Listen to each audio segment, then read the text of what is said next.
राधा स्वामी दयाल की दया, राधा स्वामी सहाय, राधा स्वामी। प्यारे सत्संगी भाई बहनों, आप सुन रहे हैं परम संत ताराचंद महाराज जी का 28 फरवरी 1996 सुबह का सत्संग। किस तरह फरमाते हैं महाराज जी। विद्या माही वाद है और तप माही रिद्धि, नाम माही मुक्ति और योग माही सिद्धि। कि विद्या में तो वाद विवाद ही है, भक्ति तो नाम में ही है। फिर कहते हैं कि पढ़ना गुणना चातरी, ये गुड़ियों का खेल, जब मिली सच्चे पीयू से, देई ताक में मेल। जब उस प्रीतम से या उस शब्द स्वरूप राम में जीवात्मा मिल जाती है तो उसे फिर किसी की भी जरूरत नहीं रहती। लड़की तभी तक गुड़िया खेलती है जब तक वह अपने पति के घर नहीं चली जाती। उस वक्त वह गुड़िया नहीं खेलती, फिर तो वह अपने पति के आनंद ही लेती है। और गुड़ियों में तो ये एकाग्रता लेती है, उससे उसकी वृत्ति एकाग्र हो जाती है। एकाग्र होते ही वह आनंद लेती है उन गुड़ियों का। इसलिए फिर वह आनंद कहाँ चला जाता है, वह सारे प्यार को भी छोड़ जाती है। वह भाई और माँ बाप सहेलियों का सबका ही प्यार छोड़ करके अपने पति से प्यार कर लेती है। उसी तरह से वह सबका खेल छोड़ करके अपने पति के प्रेम का खेल खेलती है। वह सारे प्यार भूल जाती है। इसलिए आत्मा या सूरत का पति कहाँ, यार कहाँ, दोस्त कहाँ। मैं तो वह कहता हूँ कि वह समुद्र भंडार है और ये जीवात्मा सूरत बूंद है। उस बूंद को उस समुद्र में ही जाना है। जब वह बूंद उस समुद्र में पहुंच जाती है तो वहां के अथाह आनंद में उस तीर्थ व्रत और पूजा पाठ और होम यज्ञ के जितने भी उनके उर्ले व्यवहार है उनको भूल जाती है। जब उस समुद्र में चली जाती है और वे अपने भाग्य को सराहती है कि मेरा लेखा निमड़ गया। आपने सुना है कि जिनको सतगुरु मिलिया उनका लेखा निमड़िया। इसलिए ही उस बूंद को वापस पहुंचना है। संतों का मार्ग ये है। अगर कोई समझता है तो करो, ये तुम्हारी मर्जी है। मेरा प्रसंग था कर्म के भोग तो सभी को भोगना पड़ता है और उन्होंने भोगा। बालिया भील ने पांव के ग्यासी मारी। कृष्ण जी महाराज झट से उठे और बालिया भील माफी मांगने लगे। उन्होंने कहा, यह मेरा कर्जा था, अब मैं भी जाता हूं और तुम भी जाओ। तो कृष्ण महाराज गुप्त घाट में जाकर समा गए। सो ये कर्जी तो था। हे सत्संगियों, हम भी अपने कर्म के कर्ज को चुकाने के लिए ही आते हैं। इस संसार में कर्मों की आग लगी हुई है। जैसे जैसे भी हम कर्म करते हैं वैसी योनियां मिलती है, शरीर भी मिलता है। सो ही कर्म प्रधान है। ऐसा कर्म करो कि इस संसार में फिर दोबारा न आना पड़े। चारों युग बीत गए, ऐसा टाइम आने वाला है। ये तो बड़ा कीमती टाइम मिला हुआ है और इसमें भी अगर तुम चूक गए तो चूक ही गए। तो मैंने आपको कहा कि तुम आर्य और सनातनी हो, तुम मेरा एक ही कहना मान लेना। तुम दुखी नहीं पाओगे, शांति से जियोगे। तुम शराब कभी मत पीना। जो शराब नहीं पिएगा वो मीट भी नहीं खाएगा, और जो मीट नहीं खाएगा तो वो पराई स्त्री और पुरुषों के मुंह भी नहीं चूमेंगे। ये तुम्हारा आर्य धर्म है। मैं ये सबके लिए कहता हूं। सो अगर समझते हो तो तुम्हारी मर्जी, नहीं समझते हो तो तुम्हारी मर्जी। तुम कभी रामायण भी सुनते हो तो कभी गीता भी सुनते हो, उनसे क्या फायदा है? मैं इसलिए प्रमाण देता हूं। आप देखते हो कि शराबी कबाबियों की क्या दशा होती है और शाकाहारियों की क्या दशा होती है। रामचंद्र जी शाकाहारी थे, रावण की सारी सेना मांसाहारी थी। उन शाकाहारियों ने मांसाहारियों के दांत उखाड़ दिए। क्या कभी ये बातें सोची? और लंका की ईंट से ईंट बजा दी और सर्वनाश कर दिया। जो बचे थे वो राम के प्यारे थे, उस मालिक के जो प्यारे थे वही बचे। इसलिए प्रेमियों, सत्संगियों, ऐबों को छोड़ दो।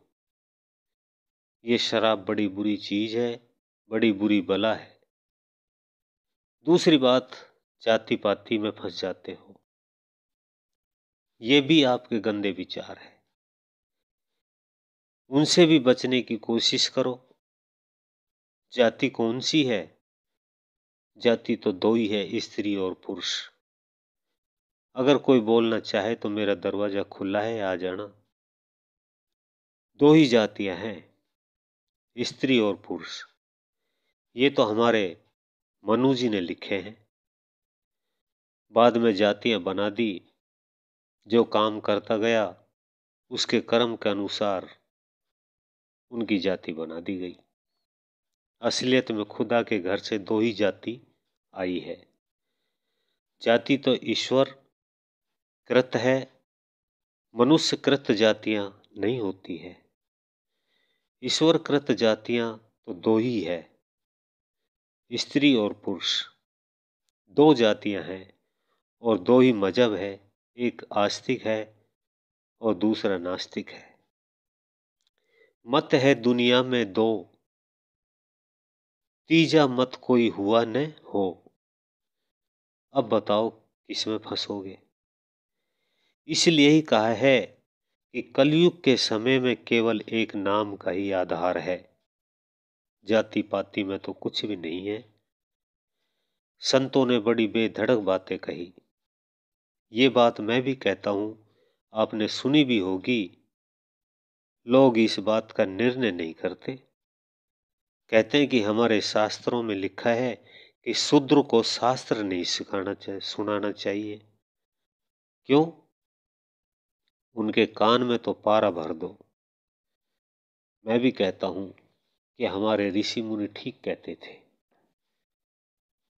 शूद्र किसको कहते हैं? जाति जब दो ही है तो शूद्र कौन हुआ? मजहब भी दो ही है तो आप बताओ कौन से मजहब वाले शूद्र माने जाएंगे?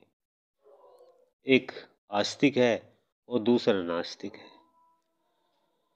तीसरा मत है ही नहीं। आस्तिक वही है जो परमात्मा को मानते हैं और नास्तिक वे है जो परमात्मा को नहीं मानते हैं। वे शराब पीते हैं, मांस खाते हैं, अंडे खाते हैं, खोटे कर्म करते हैं। वे नास्तिक है और वही शूद्र है। उन शूद्रों का प्रवचन सुनाने की जरूरत नहीं है। संतों का यही मार्ग है। मैं भी कहता हूं कि हम शूद्रों को नाम नहीं देते। हमारे ऋषि मुनियों ने ठीक बातें कही थी। लोगों ने ये बातें अभी तक समझी नहीं कि शूद्र किसे कहते हैं। अगर तुम शूद्रों की बातें सुनोगे तो फिर तो काम बिगड़ जाएगा। जितने भी महात्मा हुए हैं सभी छोटी जाति में ही हुए हैं, पर उनकी छोटी जाति नहीं थी, वो तो बड़ी जाति थी। और हम सभी तो उन खुदा के अंश हैं। हम उस अंशी को भूल गए कि हम कहां से आए थे, इसलिए तो हमारी दुर्दशा हो गई। सो ये शूद्रों का काम है। जो मैंने आपको पहले बताया, शरीर के भी चार भाग हैं और शूद्र शरीर में भी है। बाहर तो ये 4 वर्ण मनु जी ने बताए थे। अब बाहर के तो 4 वर्ण ब्राह्मण, वैश्य, क्षत्रिय और शूद्र है। अब चारों यदि मिलकर के रहते हैं तो काम चल जाता है। यदि इनमें एक भी बिगड़ जाता है तो काम बिगड़ जाता है। पर मैंने आप लोगों को बताया कि शूद्र को नाम नहीं दिया जाता। हम भी नाम देते वक्त कहते हैं कि जो शराब पीता है और मांस खाता है तो ये छोड़ने पड़ेंगे। आर्य बनोगे तभी तुम्हें नाम मिलेगा। अगर नाम लेकर शराब पिएगा तो एक तो स्वास्थ्य खत्म होगा, दूसरी तेरी इज्जत खत्म होगी और तीसरे तुम्हारे निर्धनता आ जाएगी। तेरी ऐसी दुर्दशा हो जाएगी। अगर तू शराब नहीं पिएगा, पक्का आर्य या सनातनी बन गया तो दया करके संत तुम्हें 3 चीज दे देंगे। तू स्वस्थ रहेगा, तेरा संसार में आदर होगा, तीसरे तेरे पास 4 पैसे भी होंगे। सो उन्होंने ये ठीक ही कहा, पर हम कुछ लोगों ने दूसरी ही बातें बना ली। वैसे तो हमारा पेट है। वैसे लोग सबको खाना दिया करते थे, सो ही हमारा पेट भी भोजन को हमारे रगों के द्वारा सारे शरीर को बांटता है, भोजन के रस को बांट देता है और गंदी चीजें नीचे से खारिज करता रहता है। और ये हाथ हमारे क्षत्रिय हैं। शरीर में कहीं चोट आने लगती है तो हाथ आगे अड़ जाते हैं। इसी तरह से हमारे क्षत्रिय हमारी मदद किया करते थे। आज वो क्षत्रिय भी नहीं रहे।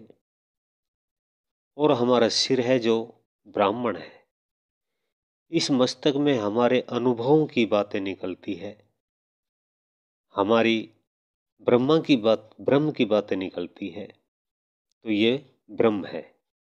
इसी तरह से चारों वर्ण इस शरीर में माने गए हैं। और महात्मा कहते हैं कि अभी आप सुन रहे थे संत ताराचंद महाराज जी का ये सत्संग। इससे आगे का भाग सुनने के लिए वीडियो को लाइक करें, चैनल को सब्सक्राइब करें, ज़्यादा से ज़्यादा शेयर करें। सभी सत्संगी भाई बहनों को हाथ जोड़कर राधा स्वामी जी।